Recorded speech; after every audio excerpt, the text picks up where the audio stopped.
तो दोस्तों, आज मैं एक सुपरहिट साउथ कोरियन फिल्म के बारे में बताने जा रहा हूँ और फिल्म का नाम है टनल।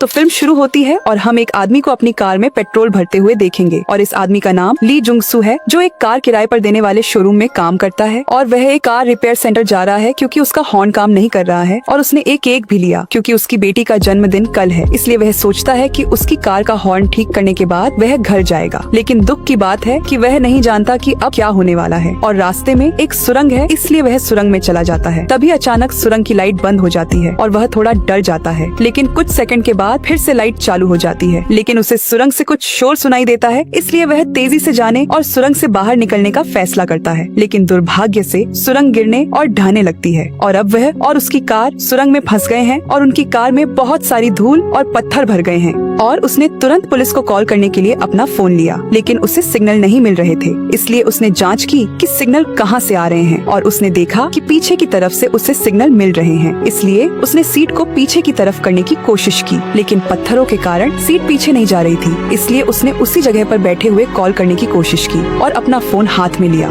और उसे पीछे की तरफ रख दिया जहाँ से सिग्नल मिल सकते थे और पुलिस को फोन करके बताया कि क्या हुआ और अपना एड्रेस भी बताया और पुलिस और रेस्क्यू टीम उस स्थान पर आए और चौंक गए क्योंकि पुलिस ने सोचा कि यह सिर्फ एक छोटी सी समस्या है, लेकिन यह देखने के बाद वे सभी चौंक गए क्योंकि पूरी सुरंग टूट गई थी। अब यह ब्रेकिंग न्यूज बन गई और हर कोई इस घटना को देखने आया और समाचार रिपोर्टर और पुलिस और मंत्री भी आए और समाचार रिपोर्टरों के कारण ली जंग सू की पत्नी को टीवी में पता चला कि उसका पति सुरंग में फंस गया है और वह चिंतित होने लगी और रेस्क्यू टीम हेड, जिसका नाम डे क्यूंग है, ली जंग सू को उसकी वर्तमान स्थिति के बारे में जानने के लिए फोन करता है और वह बताता है कि मैं ठीक हूँ, लेकिन मुझे कुछ छोटी चोटें आई हैं, लेकिन यह ठीक है और उससे यह भी पूछता है कि आप मेरी मदद कब करोगे और मुझे इस सुरंग से कब बाहर निकालोगे। और रेस्क्यू टीम हेड बताता है कि हम आपकी मदद जरूर करेंगे और उससे पूछें कि क्या आपके पास पीने के लिए पानी है। तब ली जंग सू बताता है कि मेरे पास 500 मिलीलीटर पानी की बोतल है। तब अधिकारी कहता है कि ठीक है, केवल आवश्यक होने पर ही कम पानी पिएं और पानी बचाने की कोशिश करें और 7 दिनों के लिए 2 पानी की बोतलों का प्रबंधन करें और उन 7 दिनों के भीतर हम आपको इस सुरंग से बाहर निकाल लेंगे। और अधिकारी उससे यह भी पूछते हैं कि क्या तुम्हारे पास खाने के लिए कुछ है। तब ली जंग सू बताता है कि मेरी कार में एक केक है जो मैं अपनी बेटी के जन्मदिन के लिए लाया। तब अधिकारी कहता है कि बहुत कम खाओ और 7 दिनों तक प्रबंध करने की कोशिश करो। और यह कहने के बाद अधिकारी पूछता है कि तुम्हारे फोन की बैटरी कितनी है। तब वह बताता है कि यह 76% है। तब अधिकारी उससे कहता है कि अपने फोन का उपयोग केवल फोन कॉल के लिए ही करो और अनावश्यक कॉल मत उठाओ। ये सब कहने के बाद अधिकारी ने फोन काट दिया और रात हो गई और अगले दिन बचाव दल सुरंग के दूसरी तरफ से ड्रोन भेजने का फैसला करता है क्योंकि सुरंग का दूसरा हिस्सा टूटा नहीं है। इसलिए वे सभी सुरंग के अंदर ड्रोन भेजते हैं, लेकिन सुरंग में अधिक आयरन होने के कारण ड्रोन काम नहीं करता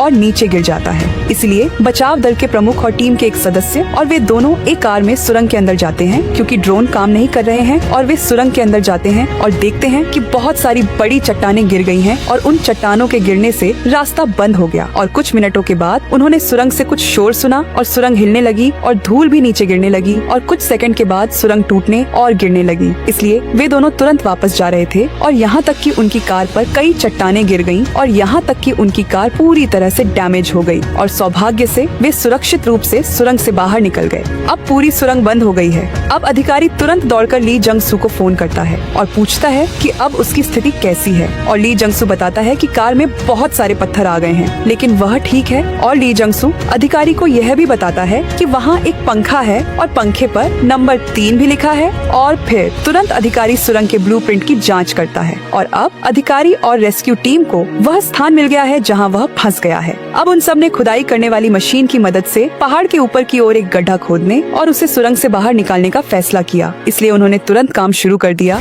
अब ली जंग सू बस बैठ गया और केक खाते हुए आराम करने लगा, लेकिन उसने एक आवाज सुनी और वह डर गया और यह देखने के लिए देखने लगा कि वह आवाज क्या है और वह देखता है कि यह एक छोटा कुत्ता है और वह हैरान हो जाता है कि एक कुत्ता यहाँ कैसे आ गया और तुरंत उसे एक लड़की की आवाज सुनाई देती है और वह हैरान हो जाता है कि इस सुरंग में एक और व्यक्ति है जो उसके साथ फंसा हुआ है, इसलिए वह तुरंत उसके पास जाता है। वह उसके पास जाने के लिए बहुत मेहनत करता है और सौभाग्य से वह उस लड़की के पास पहुंच गया, लेकिन लड़की की स्थिति बहुत खराब है क्योंकि उसके ऊपर एक बड़ा पत्थर गिरा हुआ है और वह हिल भी नहीं पा रही है और वह तुरंत उसकी कार के अंदर चला जाता है और उस बड़े पत्थर को धक्का देकर उसके ऊपर से हटाने की कोशिश करता है, लेकिन दुर्भाग्य से वह पत्थर बहुत भारी है और वह उसे हटा नहीं पाता है। और ली जंगसू अधिकारी को बताता है कि एक और व्यक्ति है जो मेरे साथ इस सुरंग में फंस गया है, जो लड़की है और वह बहुत गंभीर स्थिति में है। फिर अधिकारी बताता है कि हम आप दोनों की बहुत तेजी से मदद करेंगे और आप दोनों को सुरंग से बाहर निकाल लेंगे। लेकिन दुख की बात है कि वे नहीं जानते कि क्या होने वाला है। 5 दिन हो गए हैं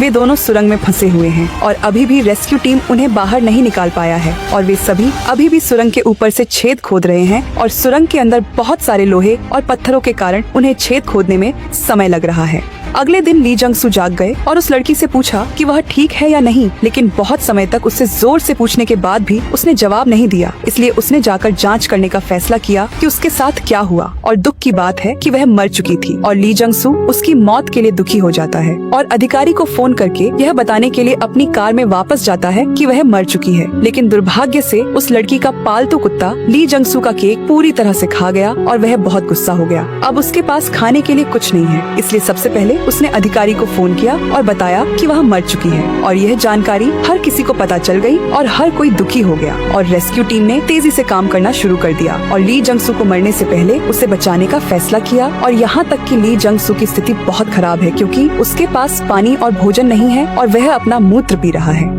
और रेस्क्यू टीम ने मशीनों और वर्कर्स की मदद से सुरंग से चट्टानों को हटाना शुरू कर दिया। और 17 दिनों के बाद वह दिन आएगा जब वे ली जंगसू को बचाने जा रहे हैं, क्योंकि ड्रिलिंग का कुछ हिस्सा ही बचा है, इसलिए उस हिस्से को ड्रिल करने के बाद वे सुरंग में पहुंचेंगे और ली जंगसू की मदद करेंगे। यहाँ तक कि ली जंगसू भी बहुत उत्साहित हैं और खुश भी हैं, क्योंकि वह 20 दिनों के बाद इस सुरंग से बाहर जा रहे हैं, इसलिए वह तैयार हैं और उनकी पत्नी और सभी लोग भी बहुत उत्साहित और खुश हैं। साथ ही न्यूज रिपोर्टर इस घटना को रिकॉर्ड करने आए हैं, इसलिए यह सभी के लिए बहुत खुशी का क्षण है। लेकिन दुर्भाग्य से यह खुशी लंबे समय तक नहीं रहने वाली है, क्योंकि रेस्क्यू टीम ने जो खुदाई की है वह गलत है। उन्होंने गलत जगह खुदाई की है। यह जानने के बाद अधिकारी और रेस्क्यू टीम बहुत क्रोधित हो गए, क्योंकि उन्होंने इसके लिए 17 दिनों तक 24 घंटे काम किया है और इसके लिए उन्होंने करोड़ों रुपए भी खर्च किए हैं। और अधिकारी ने ली जंगसू को फोन किया और कहा कि कृपया हमें माफ करें, हमने गलत जगह खुदाई की है। और यह जानने के बाद ली जंगसू पागल हो गया और वह सोचता है कि वह यहाँ मरने वाला है। और अधिकारी कहता है कि चिंता मत करो, हम फिर से एक और जगह खुदाई करेंगे और हम निश्चित रूप से आपकी मदद करेंगे। और अगले दिन वे एक और जगह खुदाई शुरू करते हैं, लेकिन बर्फ के मौसम के कारण खुदाई करने वाली मशीन धीमी गति से काम करना शुरू कर देती है। लेकिन दुर्भाग्य से इस प्रक्रिया में बहुत सारे वर्कर्स मर गए और यहाँ तक कि ली जंगसू के फोन की बैटरी भी खत्म हो गई और उसके पास खाने पीने के लिए कुछ भी नहीं है। इसलिए हर कोई सोचता है कि वह मर गया है और यह गड्ढा खोदने में समय की बर्बादी है। इसलिए मंत्री और पुलिस और रेस्क्यू टीम ने काम रोक दिया। यहाँ तक कि ली जंगसू की पत्नी को भी लगता है कि वह मर चुका है और 40 दिन हो गए हैं ली जंगसू सुरंग में फंसा हुआ। और पुलिस अधिकारी और बचाव दल सुरंग को विस्फोट करने का फैसला करता है, क्योंकि ली जंगसू के मृत शरीर को सुरंग से बाहर निकालना और उसके परिवार को देना है। और हर कोई यह जानने के लिए उस स्थान पर आता है कि क्या ली जंगसू वास्तव में मर चुका है या नहीं। और वे सुरंग में बम विस्फोट करते हैं और रेस्क्यू टीम ली जंगसू को लाने के लिए अंदर जाता है और सौभाग्य से ली जंगसू अभी भी जीवित है और हर कोई हैरान और खुश भी होता है।